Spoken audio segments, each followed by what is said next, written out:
In today's Wednesday's reads, a lot of people are looking forward to the release of the movie Crazy Rich Asians. But if you can't wait for the movie, you can read all about it. Joining me now from freshfiction.com is book critic Gwen Reyes. Gwen, I'm actually really excited we're talking about this. Funny story for you, one of our reporters, Hannah Davis, was having like a side conversation with a photographer, and she's like talking, she's like, these rich, crazy Asians. And I'm like, Hannah, that's kind of rude. Like, people can overhear this and have some, she's like, no, this is a book, it's a movie.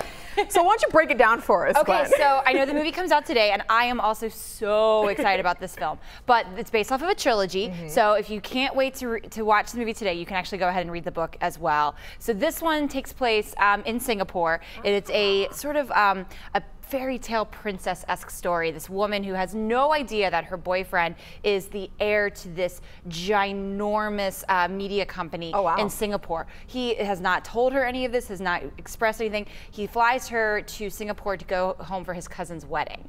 And then that is when she is introduced to this whole life that maybe she is going to become a part of. So she had no idea that she was dating this bajillionaire. Correct. Pretty much. Yeah. So is it just like a series of crazy interactions when we're talking about rich people who happen to be Asian in this book? Is that what it is? So it's basically like if you were to take like the Dynasty or Dallas and you just kind of move it from America and put it in China or put it in Singapore. And I just thought it was so interesting because it's such a lush, and just as the film is so lush and exciting and beautiful and colorful, the book is that way too. It reads like a soap opera. It's very fun and flirty and just kind of ridiculous, and I had such a great time reading it. And I'm now trying to get through the second book in the series, so you can actually read all three of them, and they're all available. So the two main characters, this woman, they're Asian American and they're living in the States? They're living in the States. They're both professors. So I'm wondering how much of like a cultural difference or cultural shock plays into this whole storyline, maybe the absurdity of it all. Well, and that's a good point because she is American Chinese born, and that's a whole story in of it itself. I bet. Because she thinks that she's so like prim and proper and has done everything right and has that